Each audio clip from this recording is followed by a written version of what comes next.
We're back again. Stand out, speak up, where we advise you or we talk together how you walk with your head lifted up. Because today I have my guest in the studio today is somebody who had her shoulders down, but now she's walking with her head up, shoulders up, body up, everything up. And in fact, she's here to tell us how she's doing it, because we have a lot of people out there who are going through what she's gone through, or going through worse or probably less. But regardless, your problem is your problem. Nobody can look at it and say it's small or it's big, because to you, it might be big, to you, it might be small.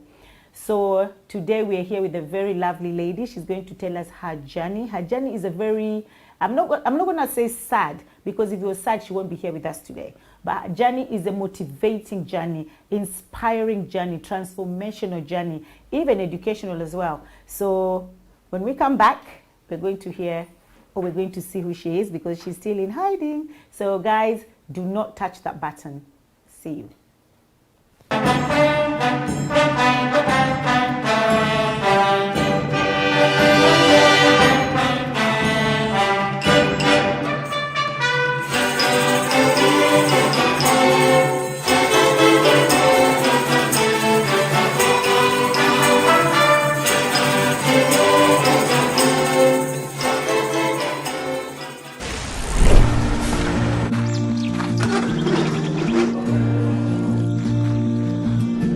At World Remit, we understand what the journey is about, how it can sometimes take a little distance to bring us a little closer together. With ways to save more when you send more, World Remit is here for you, so you can be there for them.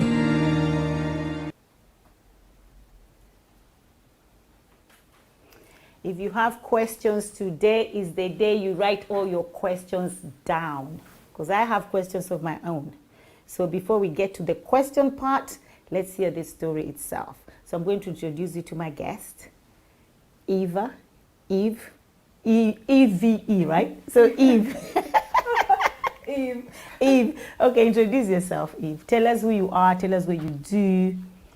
So I'm Eve Mapanda, and I'm Kenyan born. However, now I am married to a Zimbabwean. So You crossed the line. I went south. You went south. Is it south or is it south? It's south. Oh, it's south. Okay. It's up south. Okay, so should I say you are a traitor? No? No. I shouldn't use those words now. All right, good. I don't discriminate. Anyway. So I am, a wife, a mother of 3 beautiful children. I'm also a mindset coach, founder of Mentally Move. I am also the mental health lead at Africa Healing Foundation, which is a non-profit organization. Okay, wow. So you're a founder of how many organizations? 3. Wow. Okay, Eve, I know your journey is a journey that everybody wants to hear. I know I spoke to you. And when I finished that conversation, because this is not what I was thinking. I was thinking of probably bringing you in the studio regards to something else. But when I started talking to you, I was like, what? Because I was even thinking of bringing 3 people today, so they all tell us their journey. But when I heard yours, I was like, no way, I'm bringing 3 people, because this needs to be heard. Because there's so many people out there, Eve, who are going through so much and they don't know what to do. And like I always tell my children, that just one word from you can either build or destroy somebody. So somebody out there is just waiting to just hear Eve say something, and they'll come up and they'll like, oh my God, look how beautiful she is. Look, look how pretty she is. She's gone through all that. So if she managed to go through that tunnel and come up from the other side bright and shining and like that, me too, I can. So thank you so much for this. Thank you so much, because there's not a lot of people who want to talk about what they've gone through, because we live in a world that we've been conditioned to live under a mask.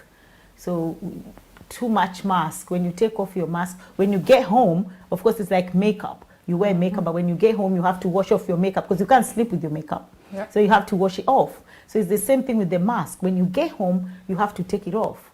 And then that's when now stress gets in, depression gets in, and I'm tired, I just want to give up gets in. And then we have people like Eva, who comes in and say, you know what, don't wear that mask. Just walk without it. Just walk without that, your makeup, with your head up. So tell us now. I just want to rewind, go back, reverse, right, to Eva born. Eva is now a child. How was your childhood? My childhood was quite nice. I was a very hyper child, I must say. You're still hyper though. Yeah, I was hyper. But there was one thing, when I now started going to school, I noticed that, I used to get quite anxious, but obviously I didn't know that was anxiety at the time.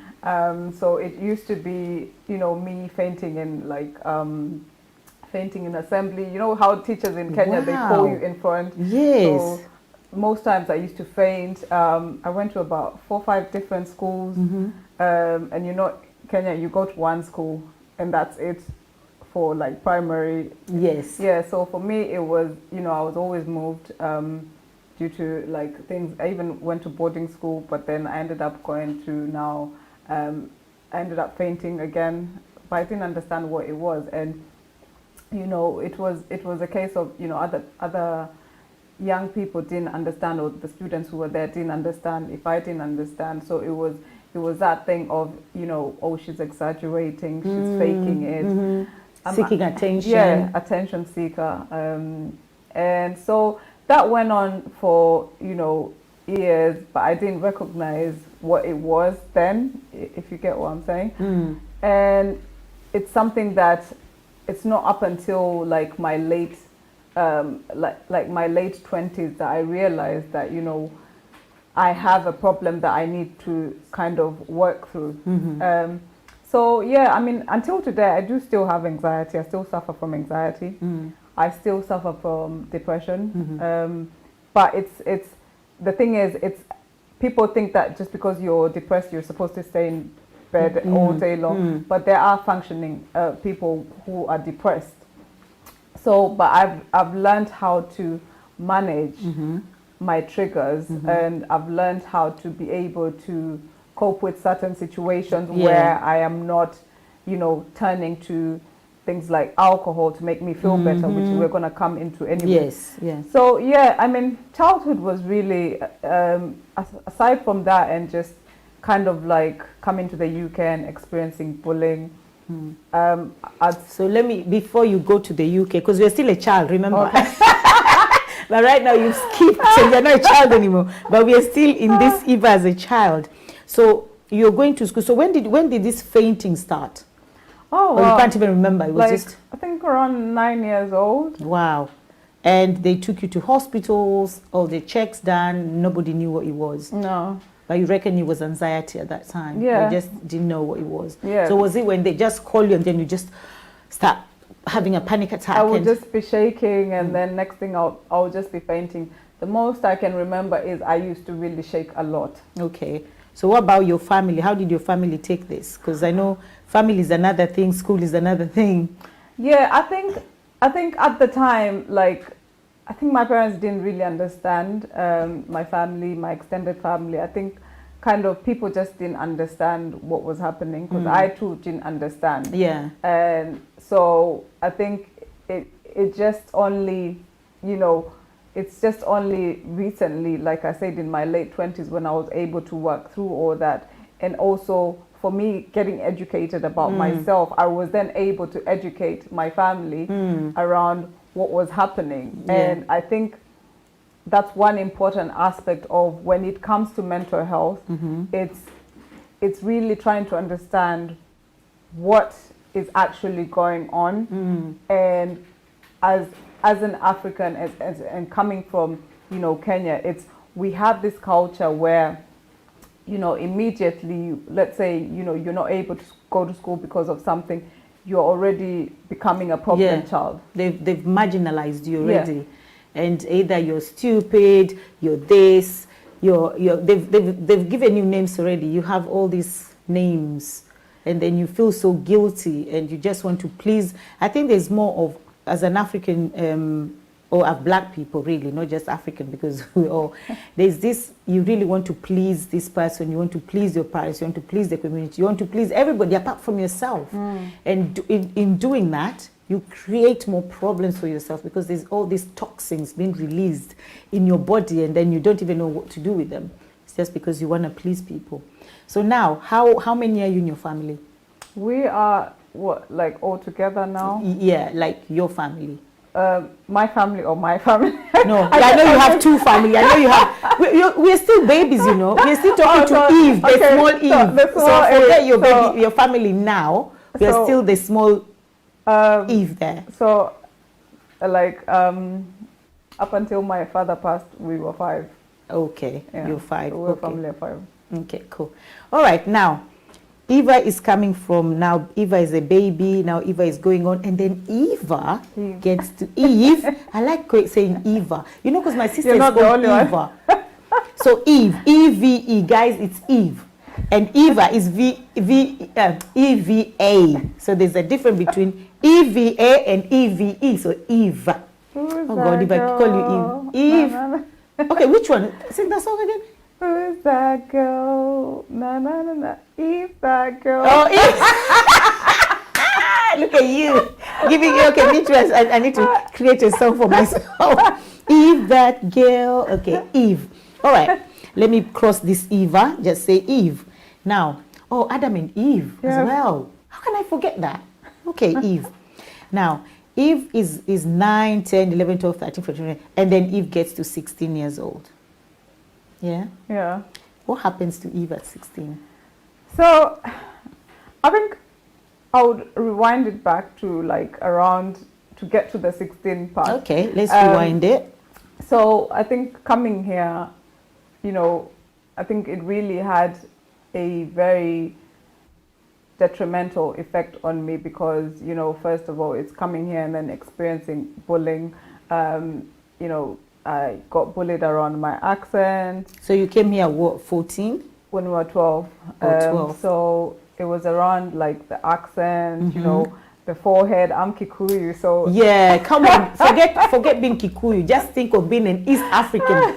East Africa, we have big foreheads, and then Kenyans is double. They've blessed us with the forehead. But you know why? You know what the forehead represents? Being smart. We are very smart. Kenyans, we are very smart. In fact, we're the smartest country in the whole Africa.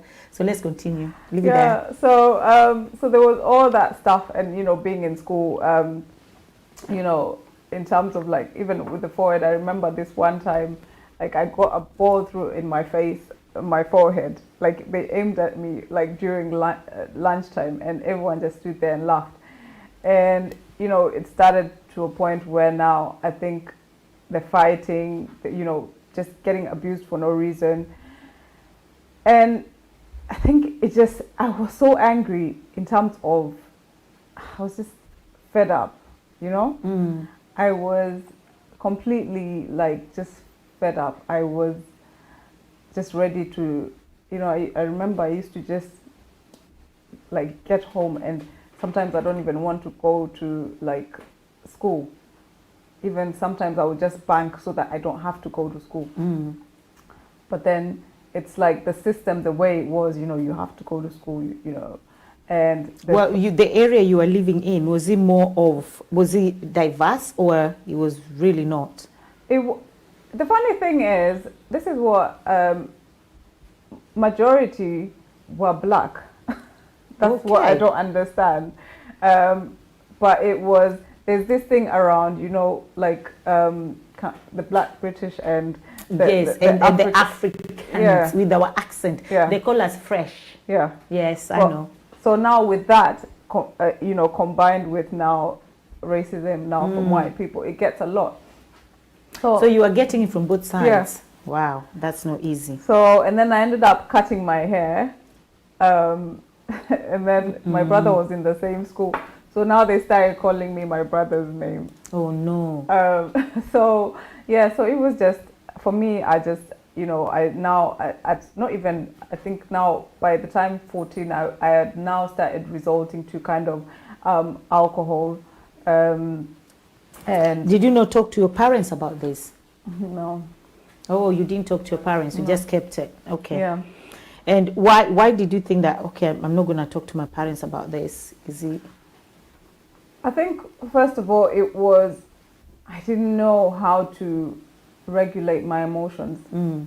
I was so angry Mm-hmm. to a point where I was just, it was a case of now having to fend for myself. So even with the school that, what was happening was at the time, there was a lot of knife crime. So it resulted to also me learning how to fight. And to cope. Yeah, to protect myself. Mm. So it was difficult, and I think there was also kind of that anger that I was really experiencing because I didn't know exactly what was happening. I just knew that I just wanted to, I wanted out. Did this make you really hate yourself? What about your brother? You in the same school? Was he going through the same, or? No, he wasn't going through the same. He luckily for him, he ended up, getting friends that were also from Kenya. So he had his community. So fresh to fresh, yeah, like they say. Yeah, and Okay. he was just about like now going off to, at the time, I think he's a few years older than me. So he was already now not at the point where I was coming in. So yeah, it was really difficult, and I think it's just at that time, especially, I always say that I don't know what I would have done in this time that we live in now because of social media. Mm-hmm. Mm-hmm. Mm-hmm. Like someone can just bully you through social media. Yeah. Or even when they're bullying you, take pictures, because we've seen that, take videos and then post them up. Yeah. So that could have been difficult. I could have been seeing the ball in my face everywhere I go. I know. And it's so sad because even though I know we're laughing, you're laughing at it now because the healing has taken place and everything. But there are some people actually going through that right now. And that's why I know at the end also you're going to give us professional bodies that if somebody's going through everything they're going to hear today, like, yes, we have to say that. Anybody who is going to be affected by the topic that we're discussing today, please seek professional help and support. And I know Eve also you can also tell us where to go, or you can also contact Eve, and then Eve will direct you to the right place or the right professional body to go to for help. So because she's going to talk a lot of stuff, a lot of the depression, we're talking about suicide, bullying as well. So she's gone through all that. So if you're going through that right now, please talk to someone. Please, and you're not alone. There's a lot of people out there who can help you. So please talk to someone. Okay, so so we continue. So yeah, I mean, it was difficult, and in that time, it's like just turning to alcohol, and at such a young age, at 14, not knowing anything. Like I wasn't even going to school because I was hiding from going into that situation, and then I was like, at one point, I was thinking, no, this alcohol thing is not working. Like I really just want out. So at what age did you start using alcohol? At 14. At 14. Yeah. So then did someone introduce you, or you just decided to do it because you thought that would suppress the pain? For me, I just thought it would suppress the pain. Like I just needed something to just make the pain go away. Just make the pain, and one thing that I can say in that moment is, that's a very good question. Did someone introduce?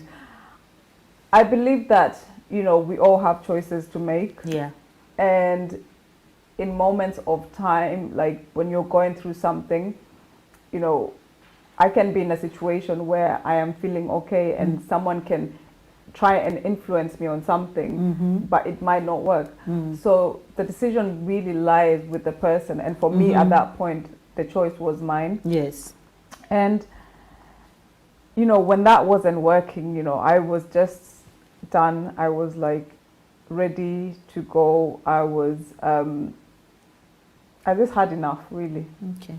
So now you're at the age of 14 now, you're going through racism, you're on your own, you don't know what to do. Now you've turned to alcohol thinking this is what is going to help me, but it's not really helping.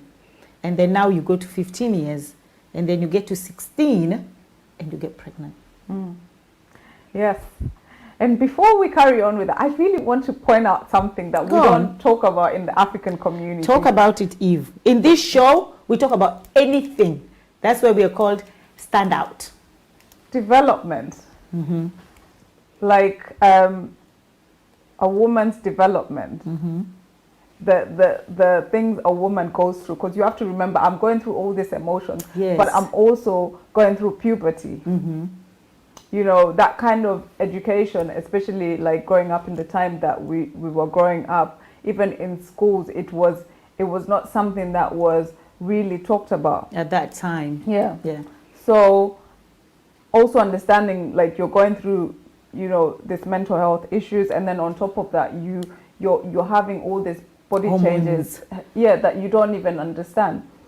So, you know, in going through that, my emotions were very overwhelming, and in that time when I kind of decided that I just wanted out, it was a decision that I had really just gotten to a point where I just had enough. And there's that thin line that they always talk about, especially for people who are suicidal, which is something that, you know, when it comes to when someone is feeling suicidal, they're impulsive. Their actions are impulsive. We might think about it, but when we don't know at what point we will actually do it. Because it just takes for something to snap. Just a little trigger. Yeah. So I felt that it just came to that point. I remember even writing a letter, you know. And at this time you're 15 now. Yeah. So writing a letter and just basically saying why I was unhappy, and just saying everything that I had to say in the letter. And so this letter was being addressed to mom and dad, or just to whoever will find it? To my family, really.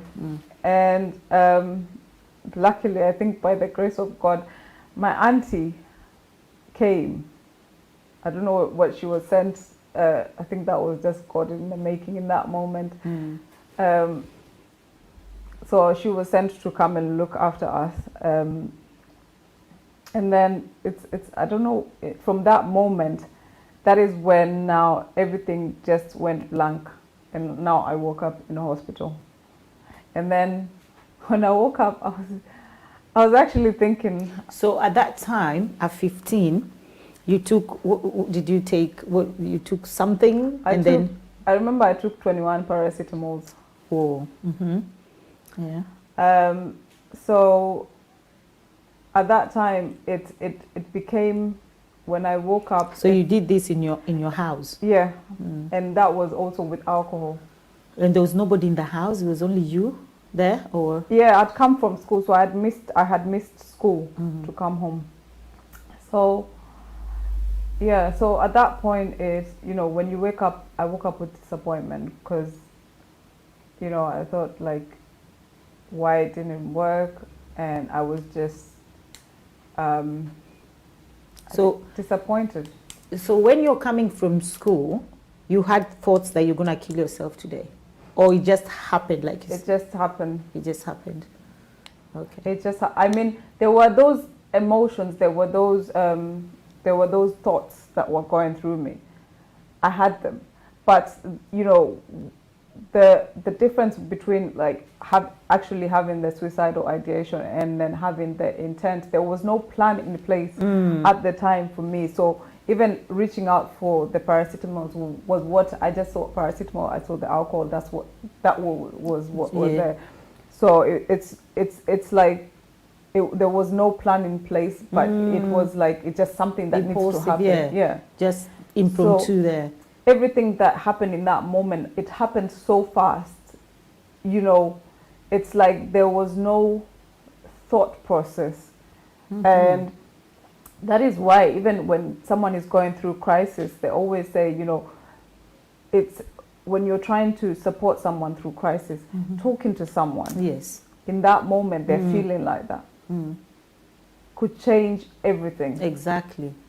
And that's why I like the fact that you're here talking about your experience today, because somebody out there is going through exactly what you're going through. They're in there probably with pills in their hands or something else, and they just hear you say something and they drop it.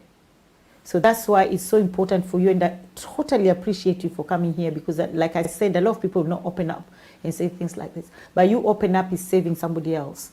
So thank you so much. You know, the other reason I am speaking so openly about myself is, you know, I think my cousin, was it a few months ago, she posted something, and I didn't really look at what it was, and it was actually but in watching the status, you know, like watching the WhatsApp status, and then I looked closely, and I was like, I was watching the video, and then the video was of a woman which sounded like she was in Kenya somewhere, and then they had like, you know, Zile Mabati, and she had taken the rope. She hung herself. Her child was there, a young child, trying to hold on to the mother. I still have, you know, until today, it's like, you know, it was something that she had recorded and it was live. And that is why it's important that we have these conversations, you know, so that people know that there is a way out, that your situation is not permanent, and you can, you know, you can be in a position where you think people will judge you, but one thing you have to remember is people will always judge you. Exactly. You can never please everyone. Anybody, exactly. There's always going to be someone who's got something to say about you. You could say something that could change someone's mind of how they feel about themselves or what it is that they are intending on doing. And that's what, like you say, there's a lot of people as well who are scared of being judged or being looked down onto. And I keep on saying that people's perception of you should not be what defines you. Everybody, like you rightfully said, whether you do something good or you do something bad, there's always somebody who is ready to attack. There's always somebody who just sees everything Eve does or everything Lydia does is wrong. So even if you give this person £1 million, they will still say, why didn't you give me 5? Why are you so greedy? I'm sure you have 50 and you're giving me 1. They will never in their lives appreciate. And it's because I find out that people like that. So if you're listening and you're scared that, oh, people will judge me, don't be scared, because don't live for others. Because those people who judge, or those people who are always hating on you, always commenting bad things about you, they're sad themselves. These people are not happy.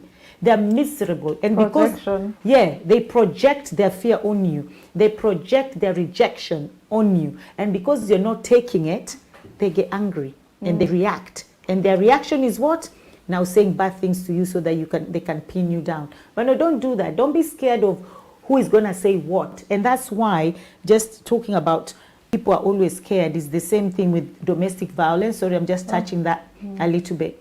And it's the same thing. We are scared of, what will people say? The first thing, someone is beating you, they're almost killing you. And the first thing you think of is, what will people say? So what will people say when you're in that coffin and you've left your children behind? What will people say? Do you understand? We don't think of that because we're always living for people. And I was in the same position. Don't even get me wrong. 13 years ago, I was in a very bad relationship, and I was talking to one girl and she was like, Lydia, you're lying. There's no way you are. I'm like, I wasn't like this. Why do people say that though? I don't understand. I get that a lot when I'm talking about my mental health story. It's like, Eve, you're lying. Like, how did you manage? I don't know whether it's kind of like shock or you just don't believe that. It just shows, for me, when people ask those type of things, it shows ignorance, because, you know, people go through these things. There's humans, so much, yeah. And I think is what you said from the beginning. You said people think that if you have depression, you're just supposed to be in bed. So the fact that they see you bubbly and walking and you're strong, and then you come back and tell them, I have depression. They're like, oh, come on, you're lying. Because of the way they perceive somebody who have depression, somebody who's going through domestic violence. And then they also see women out there and they say, oh, because somebody one day told me that, oh, Lydia, there's this women who are saying you're so strong, you're so this. I said, I was never like this. It's what I went through that made me stronger. Do you understand? But because they always say that the only person who fails is the one that stays down. Yeah. So if you stay down, then you're a failure. But if they beat you, get up. Beat you, get up. Don't stay down. So I didn't stay down. I went through a very dark tunnel, very, very dark. But I came out, and I came out strong. So now people can look at that and think, that's the thing. People don't see the process. They only see the finished product. So they're like, oh, but Eve, oh, Lydia, they didn't see the process. And that's why I always say, do not admire and say, I want to be like Eve. I want to be like this person. Because don't just take the good one. Take everything that Eve went through. Can you cope with that? And that's what one day TD Jakes said. Don't say, I want to be like TD. Can you drink from the same cup that TD Jakes drinks from? So can you drink from the same cup? That means taking all the good, the bad, and the ugly. Not just the good. So anyway, I will talk. Oh my God, yeah, so let's continue. So now, there's Eve here, and Eve wakes up in the hospital. So Eve is so disappointed, thinking, seriously, why am I still here? Yeah, I was like, I just don't want to, I just didn't want to continue living. But then I had no choice. Because now I remember my auntie was there. My mom came, she was crying. She was like, why would you do this? Now that I think back, I was like, oh, yeah, I caused people some pain. But then so shortly after that, then I found out I was pregnant.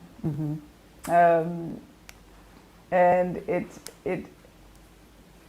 gave me, in a sense, a reason to live.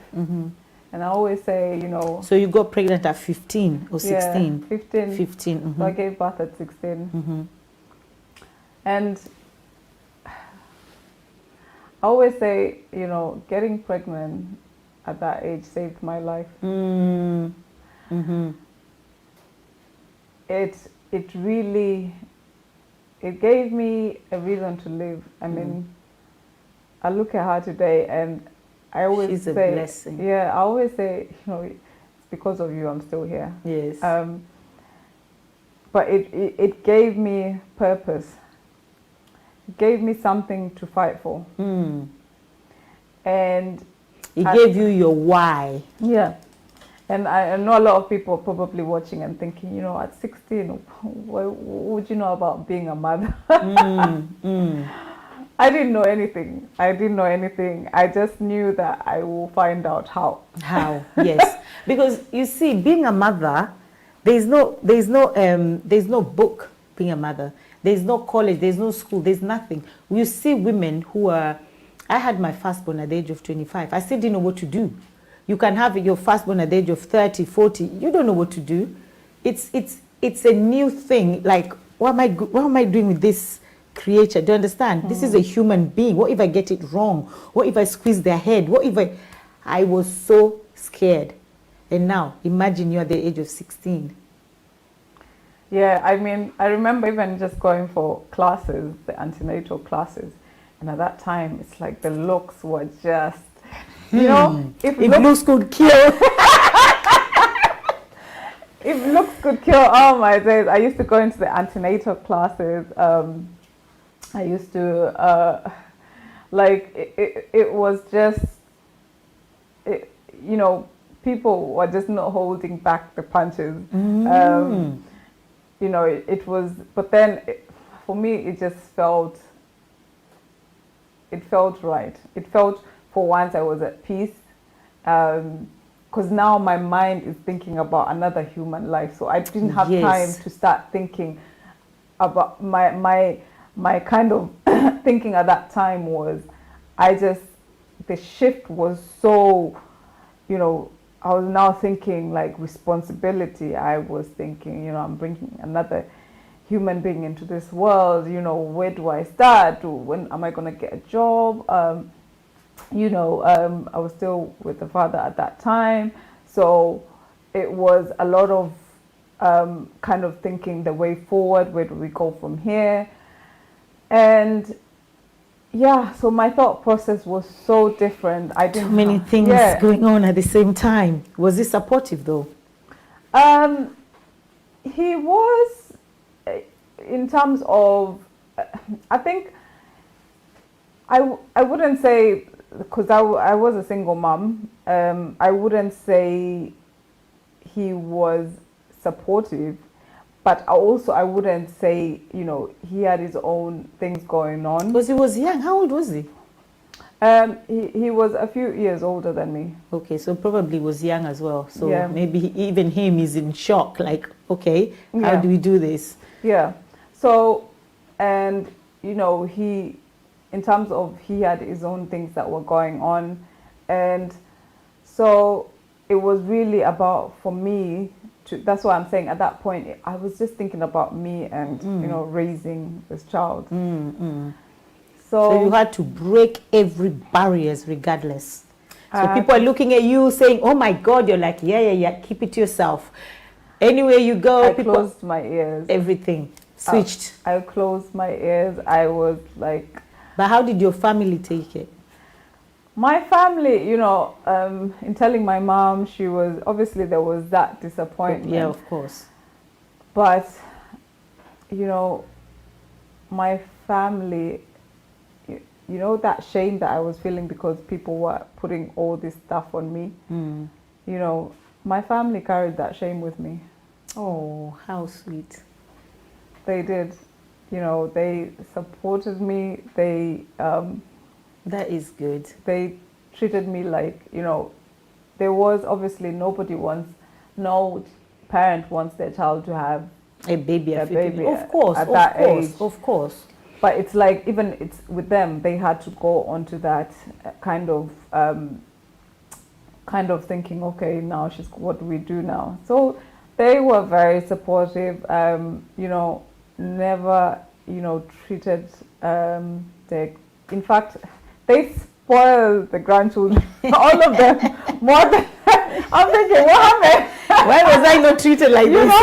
So I'm forever thankful, my siblings. Yes. I think it kind of proved to me, that kind of love that maybe I was seeking some kind of love, some kind of validation through everything that I was going through. I think in that moment, and that is why it's important for people to remember that you might think that you have no one there for you, but it's quite the opposite. So because you went through this, and I know you spoke about development, poverty, when you're going through all these things, would you now sit with your child and talk to your child about these things that you went through so it doesn't repeat itself? I've spoken to her. I mean, there's nothing, she's seen me and we've got that open relationship. Yes. We've got that open relationships of talking about, relationships with guys. We've got that open relationships around sex, around, we had that relationship around puberty and stuff like that. And it's really about educating her in regards to everything. And she's seen my journey. And she is very, there was talks, she's going to end up, the child's going to end up just like the mother. Yeah, well, that's no, what she some didn't. of them say. Yeah, that's what, it's like it's in a DNA. That's things that a lot of people say. And again, that's just coming back to judgment.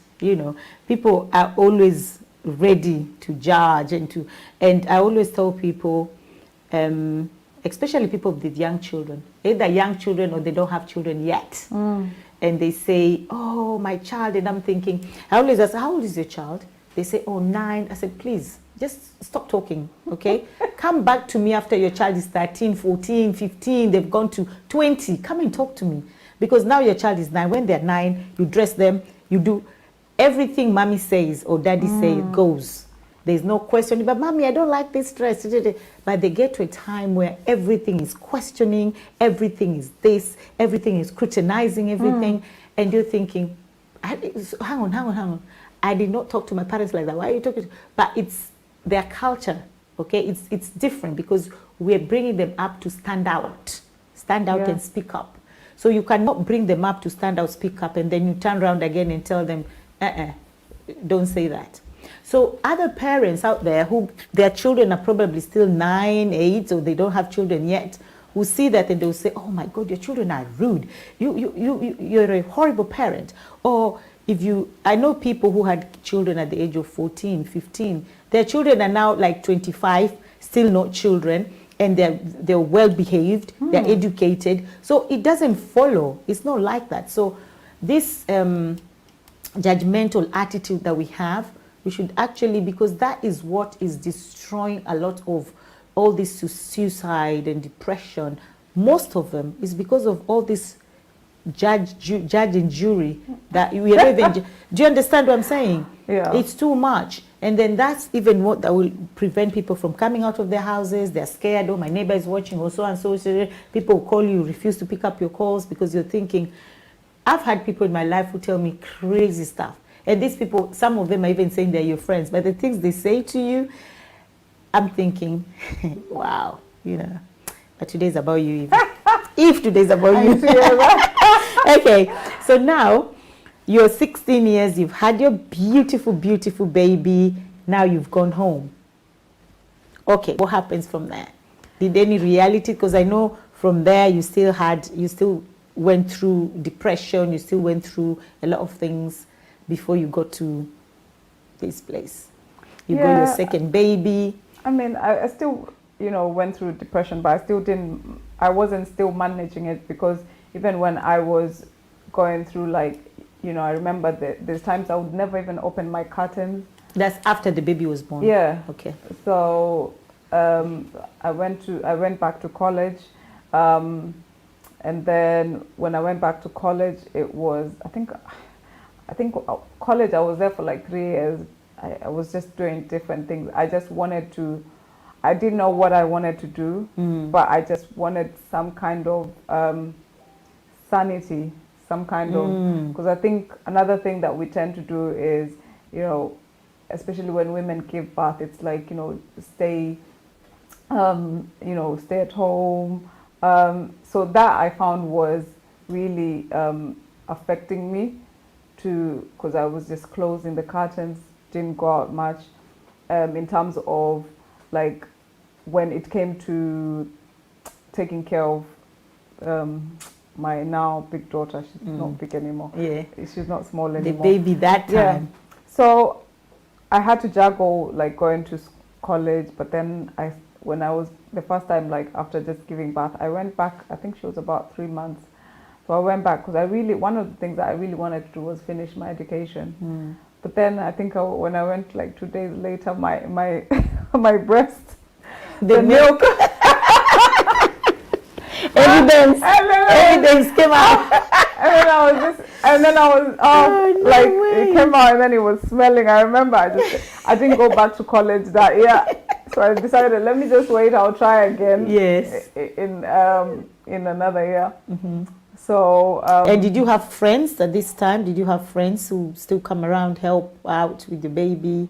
Yeah, I mean the friends that have been with me, like, from that time. It's I've had the same friends. Wow. From that time. Yes. So. So yeah, it was kind of, like, still difficult because, even my friends didn't know. It's only until I think 2017 or 2015, I wrote a blog, and one of my friends who's known me for, like, years, said, you were going through that. So I told her about, I talked about the depression, the suicidal thoughts, and that's when I really started speaking up about what I was going through. And she was like, So you managed to really cover it well. Yeah, and that's the thing. I have this, if anyone can tell you that people who know me, there's always a smile on my face. from even like a young age, I've just always, I laugh about like nothing. I can just laugh. And it's something that I remember, you know, it's something that I used to mask very well. I used to just laugh off things. So even it came to a point where people never used to take me seriously because I'm always just laughing. So yeah, with my friends, it was the same thing.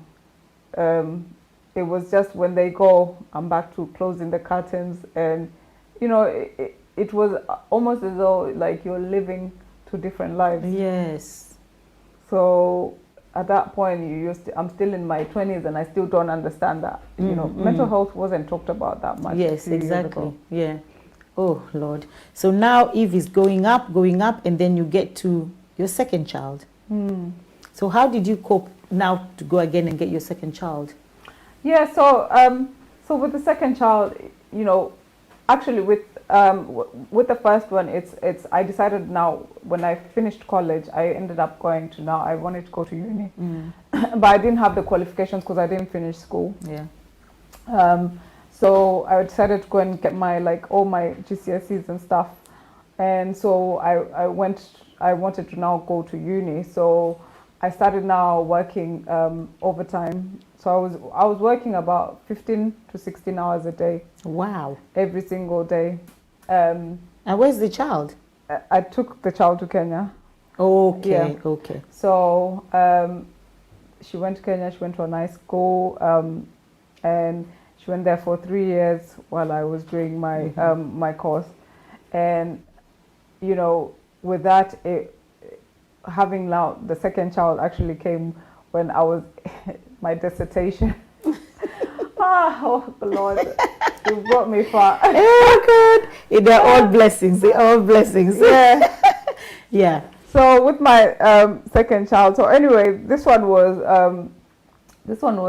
kind of a story of where I thought, you know, I've settled down, I've got someone, you know, Okay, we were planning to get married. Yeah.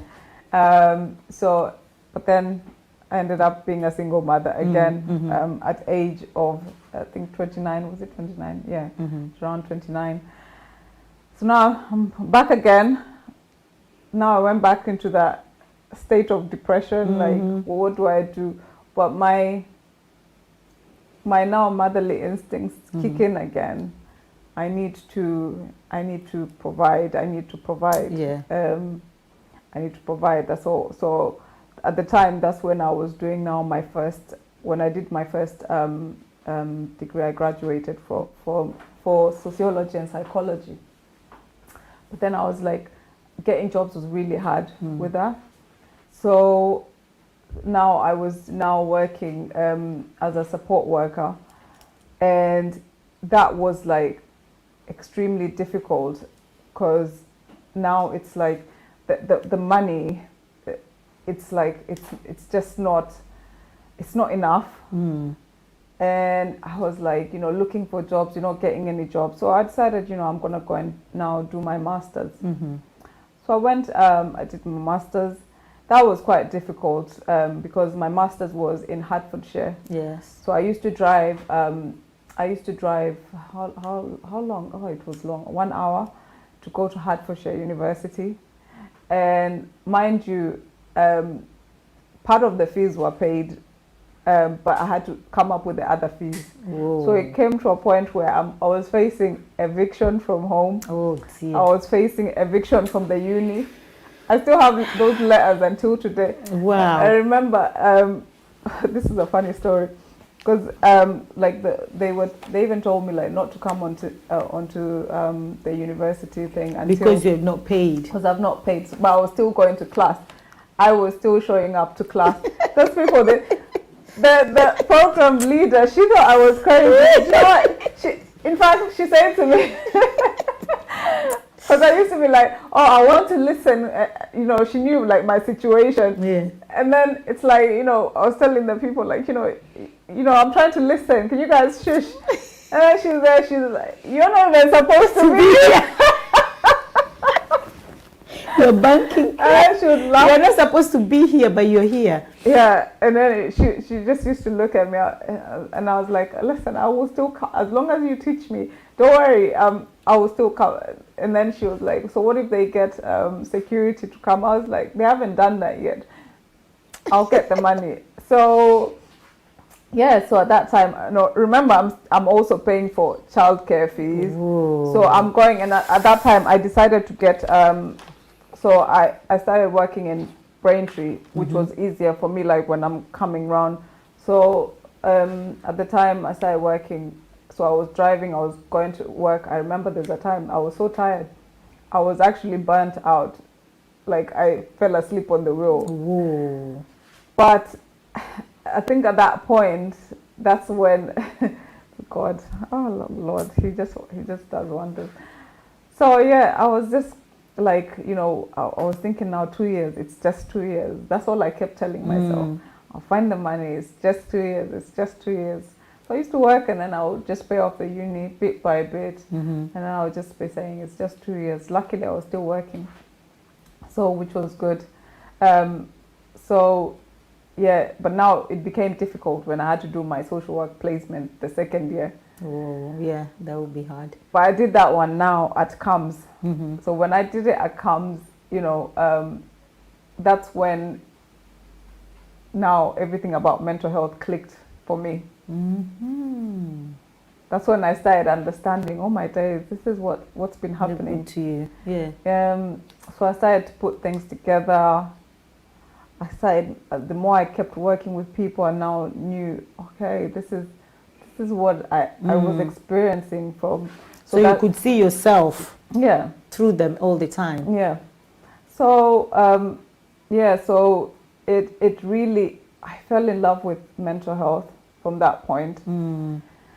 And I started now learning myself. I started learning about my triggers. And then, kind of like the managing part of it is I started now learning about things that make me feel better. So I started now exercising. So I exercise quite a lot. That's my way of coping. Yes. My anxiety, it's something that I started to now work on in terms of talking more, doing things that are out of my comfort zone. So I was doing something around, it's something that they use in CBT, graded exposure. So the more I expose myself to something, the more I feel more comfortable. So that's something that they use with anxiety. So I started to do it on myself as I was learning these things. And I found that it actually works. Public speaking, I never used to do public speaking. So I started just little steps, just talking to a random stranger. Wow. Yeah, just small steps. Are you crying? Or is it your eyelashes? Oh God, no way. God. Yeah, so I started, so from there, the last year was so hard. It was so difficult. So what I did is, I had to really think about, is it going to be like the last 6 months the dissertation was about 15,000 words. And I remember it was so extreme because I hadn't even started my dissertation. And I was thinking, I'm going to fail this. I'm going to get kicked out. There was all these things that were going through my mind. So I had to make the choice to now stop working. So I went on income support. And, I know a lot of people are going to say, why didn't you just go on that before? But for me, you had to fight. Yeah. Because that is just, I'm giving up now. Yeah. But you had to fight until you couldn't fight anymore. Yeah. Yeah. And it's like, for me, everything that I've been doing, my daughters watch me. Exactly. And I didn't want it to I wanted them to know that this is not the way of life. And it was important for me to really show that to them, because everything that I do, they're watching. But then it came to that point where I had to now just think about, is it going to, the sacrifices that I need to make now, rent, I can't keep paying rent because I have to now go on income support to get that support. So the last 6 months, I was still in debt. I was still owing now, like I was owing childcare fees. I was owing my university. They were hounding me. I was ignoring them. They blocked all my resources. Oh, no. So I had to borrow other people's. Cards, and I had this one lovely girl. She's called Annie. Oh, that girl. Bless she her. used to make me just laugh, as in she was like you always need one of them, like just someone who just gives you that laughter to keep you going. Yeah. And I remember when I met her, this is linked to now the story, but I remember it was in 2016 we met, and the first time we met, and I was telling her about my story, and she was telling me about her, and then I was like, so when I was talking, I was telling her, yes, I'm getting married. I was telling her I'm getting married in 2017. I've bragged, and now it's actually around beginning of 2016 or like mid 2016. No, beginning of 2016. I've bragged. So she's asking me, oh, where's he from? Where's your partner from? I'm like, I don't have one. Oh no. She looks at me like, she tells me, every time she tells me this story, she's like, I thought you were a bit not okay. But you had somebody though. No, I didn't have anyone. But you were just saying you're gonna get married. Yeah. At 2017. Yeah. Without someone. Yeah, I told her. That's faith. That's faith. I was like, I even told her. I remember I told her 2017. I was even explaining to her, this is how it's going. She looked, after I finished, she was asking me, oh, where is he from? And I'm like, no, there's nobody there. Oh my God. She always says to me, she always thinks I was a bit mad. But what prompted that? What prompted that you have to say you're getting married? Was it that it's something that, this was after your second child, right? Yeah. So maybe it's because you were meant to get married anyway, and then. Yeah. So I just I think it was I never gave up on love. And I think a lot of people, that's what they tend to do. You think just because something hasn't worked out. Yes. And I never gave up. I knew there's someone out somewhere. There. And for me, I was manifesting. I don't know about you, lot. I didn't want to be single. Okay, guys who are out there, they're single, and you want to go into a relationship again, and you're single, there's no man or there's no woman, because it happens both sides. Start confessing your marriage next year, 2021. I think I should say that as well. Okay, guys, 2021, no, not 2021, 2022, right? Because 2021 is almost over. So 2022, I'm getting married. Amen. And I'm getting married. Can I choose a place where I want to get married? Yeah. Okay, I'm getting married in Seychelles. I better be there because I was witnessing this. And I'm getting married, and yeah, let's leave it to that. Yeah. Yeah, so let me brag as well. Yeah, you have to, because what tends to happen, I think, through like everything that I learned, is every time I talked negatively about myself, I was attracting negative stuff. Exactly. So I had to start, for me, I started looking at life in a positive. Yes, I got pregnant at an early age. I was stuck with all these things around, thinking, oh, what are people thinking of me? And I spent so many years thinking about people, what are people going to say if I come out and I talk about these things? That's all I kept on thinking about. But once they always say there is power in knowing who you are. Hey, yeah, that's right. When you value yourself. Exactly. Hey. You don't look outside validation. You don't, everything that you want. You validate yourself. Exactly. And who is to say, just because, I was a single mother with 2 children, a lot of people were saying, oh, she's not going to get married. Oh, she's probably going to end up with just any person. There was a lot of talk. But you know what?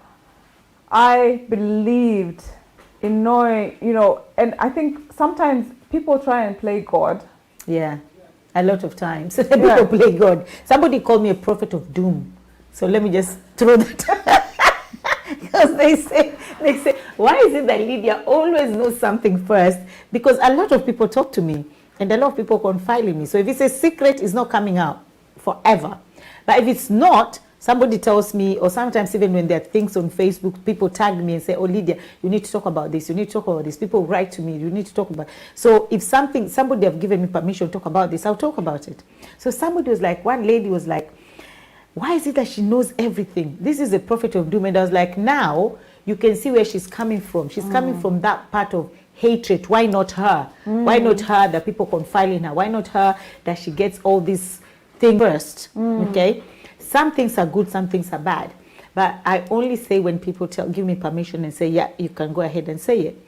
So when she said that, I just straight away picked where she's coming from. And I was like, I don't care. The attitude, I don't care. I don't, because, and like you said as well, like you rightfully said, you used to be scared of what are people going to say, but you're not like that anymore. And that's where you can come out and talk. And I'm sure people will listen to you today, they'll be like, how can she go and say such a thing? People say that. Yeah. They'll still say, why is she talking about it? Why is she saying this? Because they want to project their fears on you. They don't say this, don't say this. But the only time you start healing is when you start talking about things. Yeah, and it's amazing what that can do, because when I remember I just started blogging, I hadn't started talking because I didn't have that confidence to kind of talk to people. So even in that moment, it's only, I used to write a lot, I used to journal, and even when I was going through everything that I was going through, I still believed that there is something, greater than me. And I had a responsibility to myself to chase after my dreams, because I am just like any other person. Yes. I still have dreams that I want to achieve. So why should I, stand back because of people think these things of me? So it's not my business to know what someone else thinks of me. And when you can boldly walk in your power and knowing who you are, things like that don't hurt you anymore. And that's why it's not because you're vain. It's because you now know that power that you hold. So I love that. You have to, it's taken me a lot of work.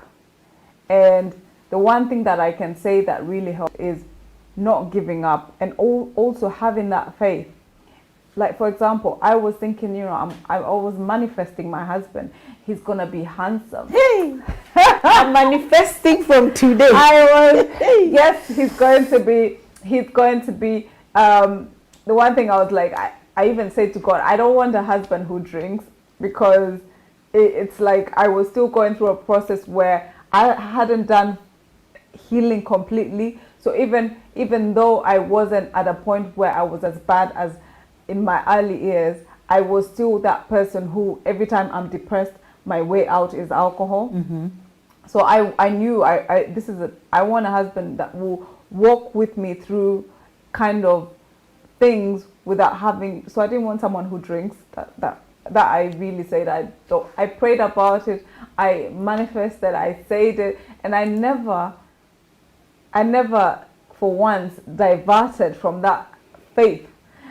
And so anyway, one December, one day Mr. Right walks in, and your husband, to be honest, is a handsome guy. So you actually got what you asked for. He is a handsome guy. Let me just put that out there.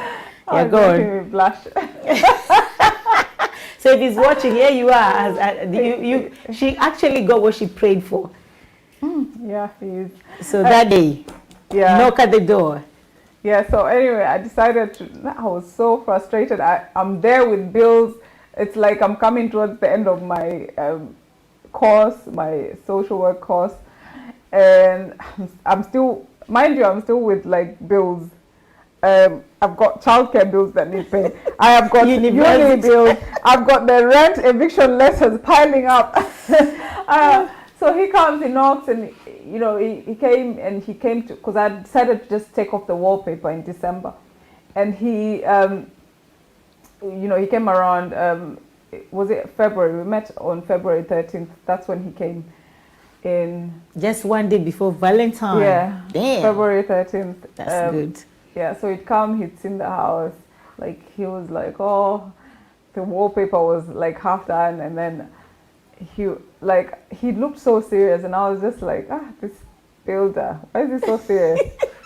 Anyway, after that, it's like we spent a lot of time, because I used to like 1 hour trip when I'm going to, so I didn't have time to kind of tell him, you know, what to do. Yeah. So it would be on the phone, you know, I need you to do this. So we used to spend a lot of hours on the phone, like talking about the house. That was the first, like maybe 3 weeks, three weeks, yeah. The first 3-4 weeks we were talking about the house. And then now got to a point he was now wanting to know more about me. So we were still talking. And then, yeah, it's like, yeah, he just one day. The husband came.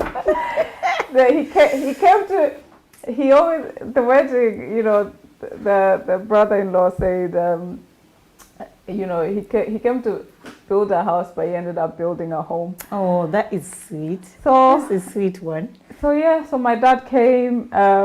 You know, it was kind of like we actually we started dating in around mid-April, and you know, within like 3 weeks, he said, you know, I wish I could justify. I wish I had dated you long enough to justify marrying you.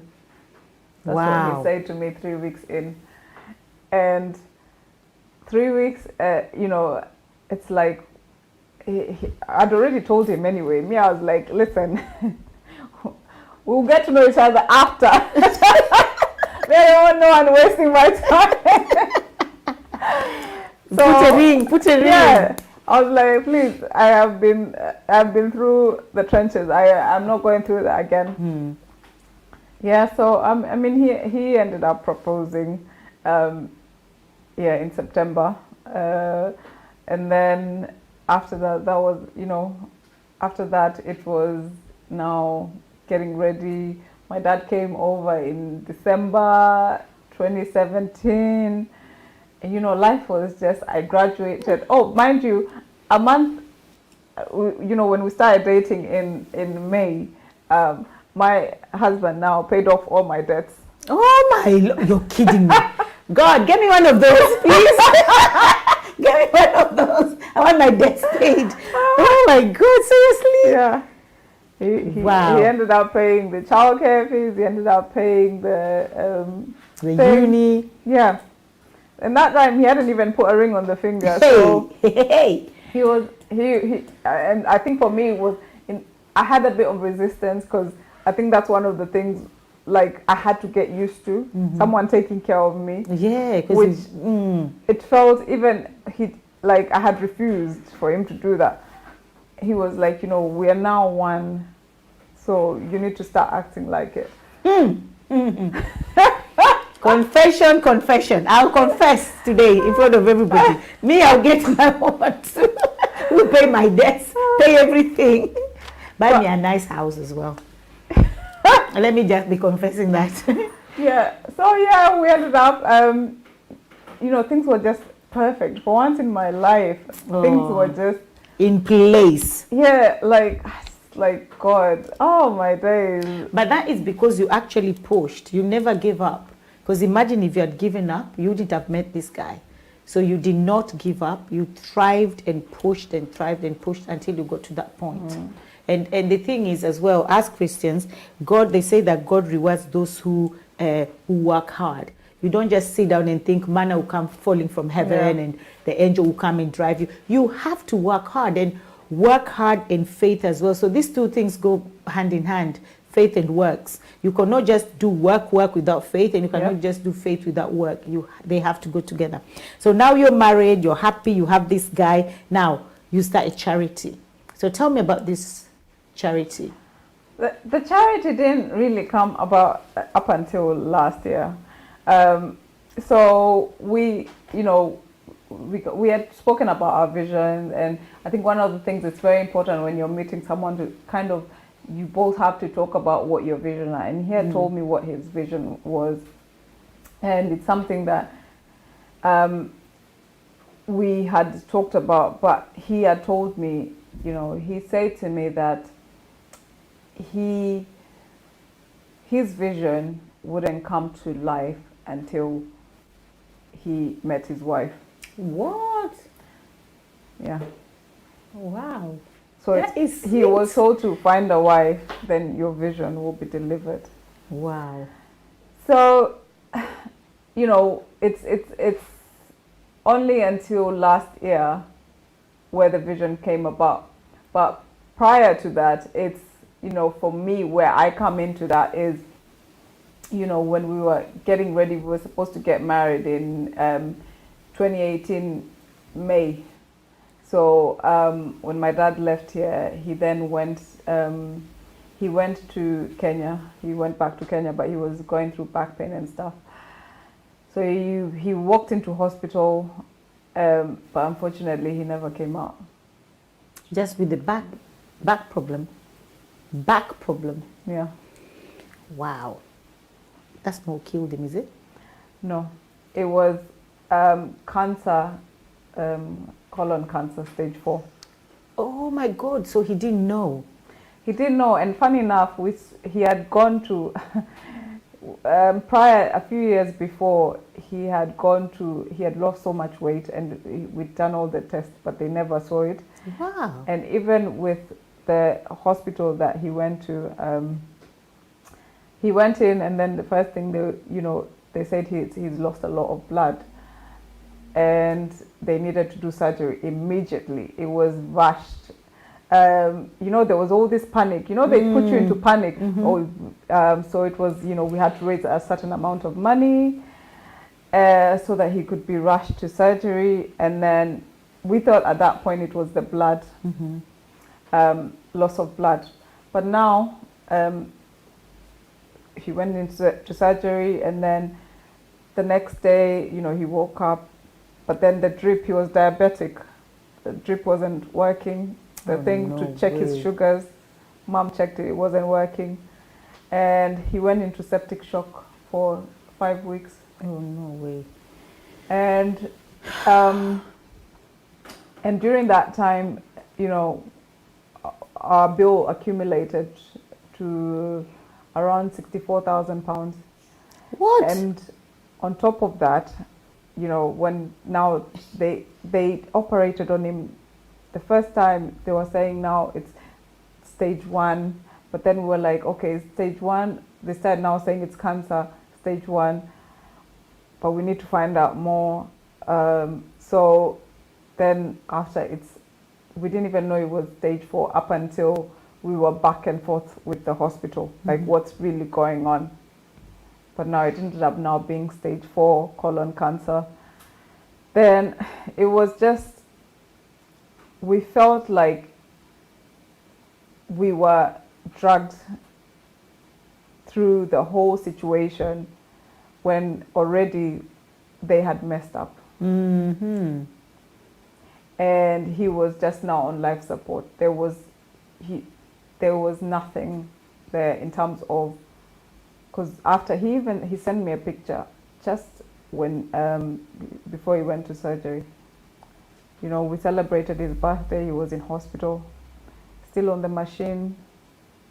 He's there, you can see, but he doesn't even recognize us. So I sent the report to the doctors here, and my husband had to kind of prepare me to tell us to pull the plug, because now another thing was, that thing of he'd already gone once, then they put like the injection to kind of bring him up again. And I think the most difficult conversation that I had to have for me was to tell my mom that it's time to pull the plug. Yeah, that's not an easy one. It was so difficult, and sometimes you think, and I think there's a lot of families, especially in African countries, where you know, people are holding on to hope, and we were holding on to hope.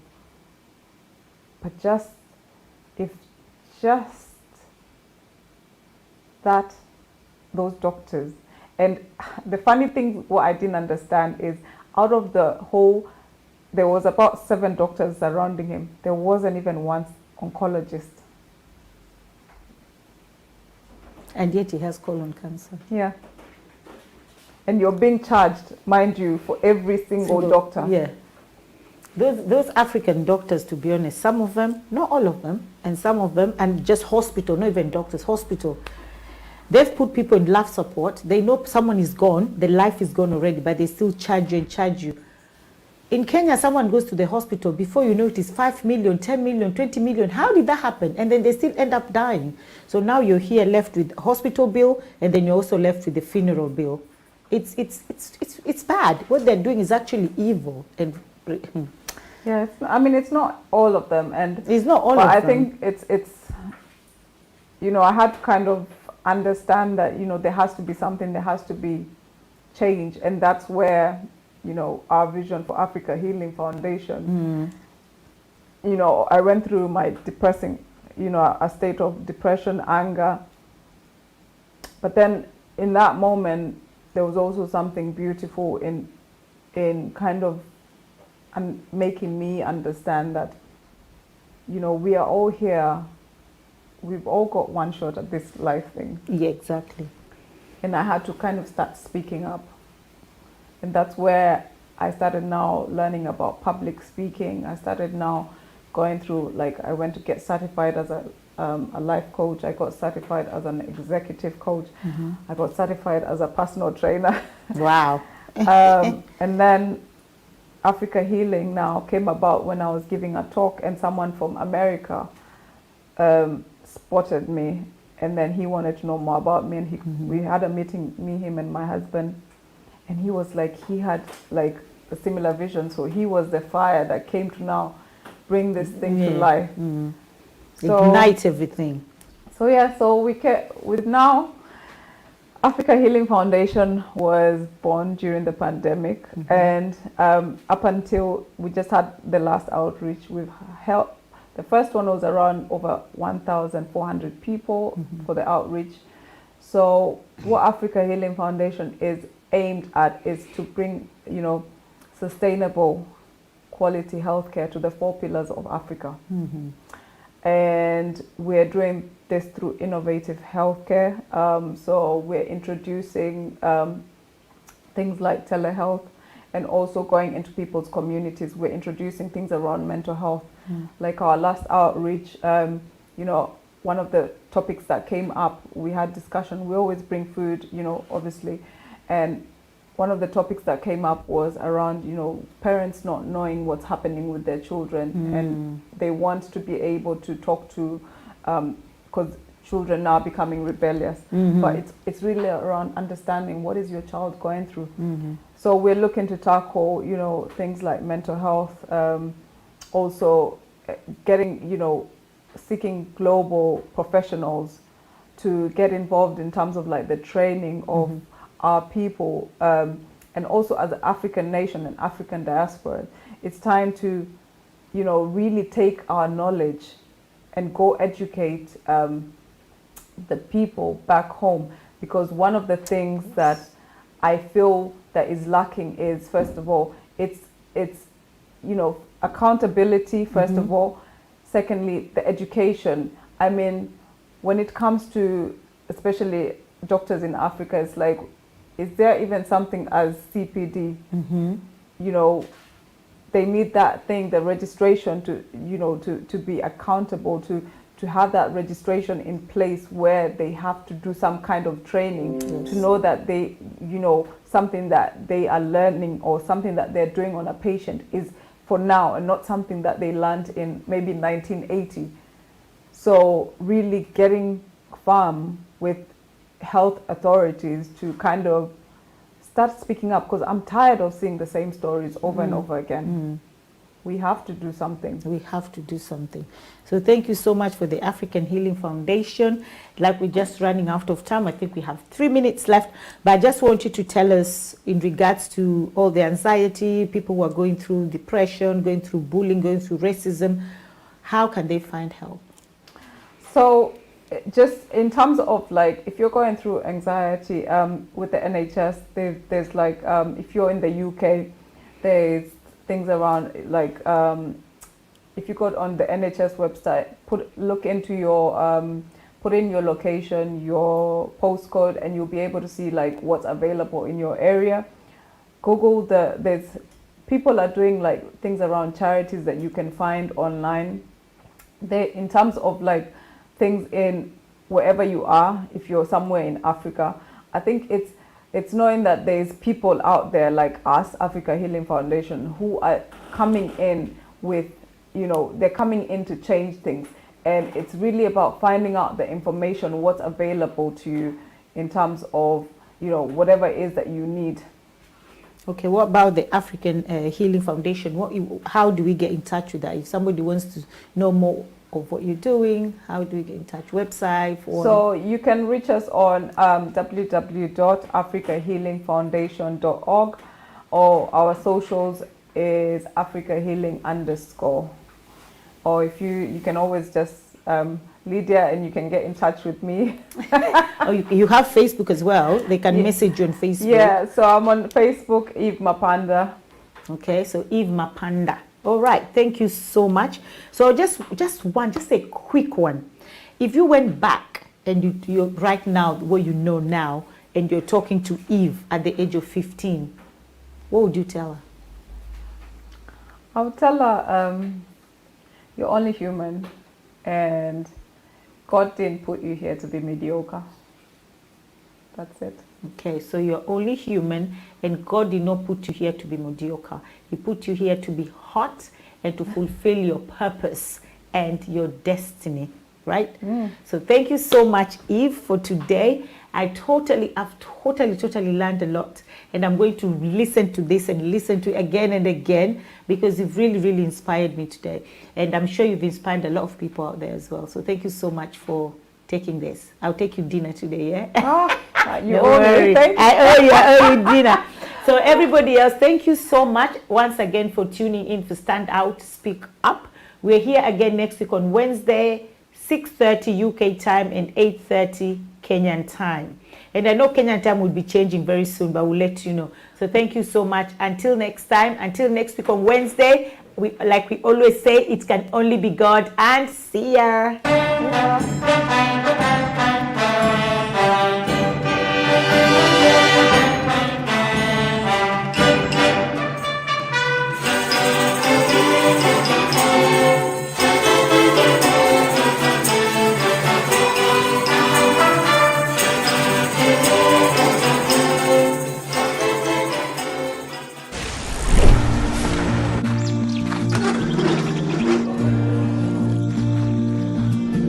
At World Remit, we understand what the journey is about, how it can sometimes take a little distance to bring us a little closer together.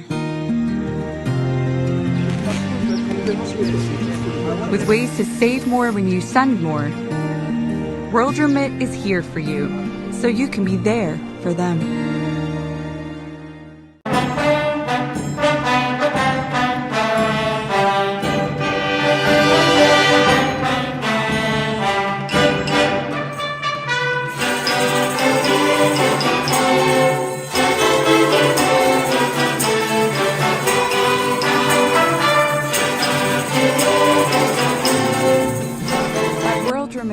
We understand what the journey is about, how it can sometimes take a little distance to bring us a little closer together. With ways to save more when you send more, World Remit is here for you, so you can be there for them.